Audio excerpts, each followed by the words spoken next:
इगतपुरी नगर परिषद नगरपालिका निवडणूक निर्णय अधिकारी तहसीलदार अभिजित बारवकर यांनी मार्गदर्शन तसंच आचारसंहिता याविषयी मार्गदर्शनपर माहिती दिली।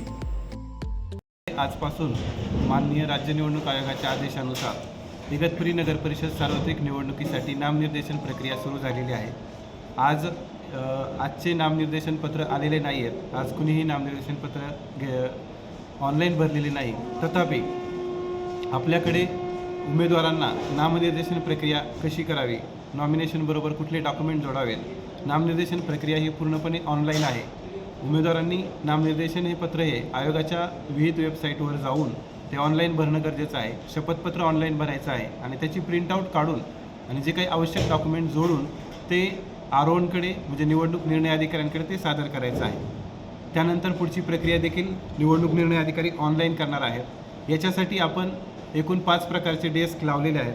पहिला आहे हेल्प डेस्क। हेल्प डेस्कमध्ये उमेदवारांना सर्व प्रकारचे काही कोरे फॉर्मॅट्स असतील किंवा जातीच्या प्रमाणपत्रासाठी किंवा वैधता प्रमाणपत्रासाठी जे काही प्रस्ताव असतील ते, त्याच्यानंतर काही नगरपालिकेचे दाखले असतात ठेकेदार नसल्याचे वगैरे, त्यासाठी डेस्क ओपन केलेला आहे।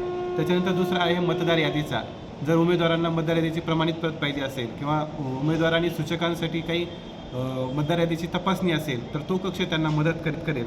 त्यानंतर तिसरा आहे अनामत रकमेचा। तर राखीव जागेसाठी 500 रुपये आणि सर्वसाधारण जागेसाठी 1000 रुपये अशी अनामत रक्कम क वर्ग नगरपालिकेसाठी आहे। तर त्या अनामत रकमेचा एक डेस्क आहे, तो सुद्धा सुसज्ज आहे।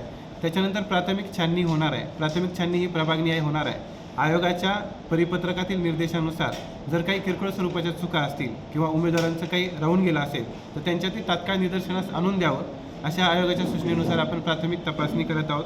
तिथेही गर्दी होऊ नये म्हणून आपण वार्डनिहाय 1 ते 10 प्रभागासाठी 10 व्यक्ती आणि प्लस नगराध्यक्ष पदासाठी स्वतंत्र व्यक्तींची नेमणूक केली आहे। त्यानंतर प्राथमिक छाननी झाल्यानंतर ते जे नॉमिनेशन आहे ते आरोहणकडे सबमिट होईल। त्याच्यावरती अनुक्रमांक, वेळ वगैरे ह्या सगळ्या गोष्टी दाखल केल्या जातील। याच्यात सर्वात महत्त्वाचं म्हणजे 100 मीटर परिसरात कोणत्याही उमेदवाराला वाहन आणता येणार नाही। उमेदवार, त्याचा प्रतिनिधी किंवा एक सूचक यांनाच प्रवेश नामनिर्देशन कक्षात दिला जाईल। इथे कडक पोलीस बंदोबस्त लावलेला आहे आणि CCTV फुटेज आहे, व्हिडिओ शूटिंग चालू आहे, 24/7 CCTV विथ टायमिंग आहे, डिजिटल क्लॉक आहे आणि आपली नामनिर्देशन पत्राची जी वेळ आहे सकाळी 11 वाजल्यापासून ते दुपारी 3 वाजेपर्यंत असेल।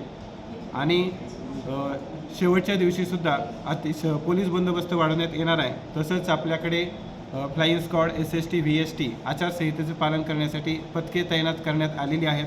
तसेच जे काही मनुष्यबळ लागणार आहे त्याची देखील तयारी झालेली आहे। आदेश पारित केलेले आहेत, त्यांचे प्रशिक्षण आम्ही शासकीय ITIमध्ये घेत आहोत। आम्हाला EVM मशीन्स प्राप्त झालेले आहेत। EVM मशीनची प्राथमिक तपासणी FLC ज्याला म्हणतो आपण, ती आम्ही सुरू केलेली आहे। लवकरच आम्ही मतदान यंत्र, जसं आपलं मतपत्रिका फायनल होईल त्यानंतर तात्काळ आपले मतदान यंत्र तयार होईल आणि माननीय राज्य निवडणूक आयोगाच्या आदेशानुसार सर्व कक्ष, परवाना कक्षसुद्धा ॲक्टिवेट झालेला आहे। परवाना कक्षामध्ये एखाद्या उमेदवाराने अर्ज केल्याबरोबर त्याला त्याच दिवशी सेम डे परवाना देण्याची आम्ही तरतूद ठेवलेली आहे। परवाना कक्षामध्ये RTOची व्यक्ती असेल, त्यानंतर पोलीस प्रशासन असेल, नगरपालिका प्रशासन असेल, तर प्रत्येक विभागाचा एक व्यक्ती नेमलेला आहे। एक खिडकी कक्ष योजना आहे, कुणालाही कुठे NOC आणण्याची गरज पडणार नाही आणि त्यातून आपल्याला सुलभपणे परवाने मिळून जातील। अशा पद्धतीनं पूर्णपणे नियोजन आहे। निवडणूक निर्णय अधिकारी, त्यांचं कार्यालय आणि त्यांचा पूर्ण स्टाफ हा आयोगाच्या निर्देशानुसार पूर्णपणे सुसज्ज आहे। आपल्याला या निवडणुका भयमुक्त वातावरणात आणि आयोगाच्या निर्देशानुसार पारदर्शक पद्धतीने पार पाडायच्या आहेत। धन्यवाद।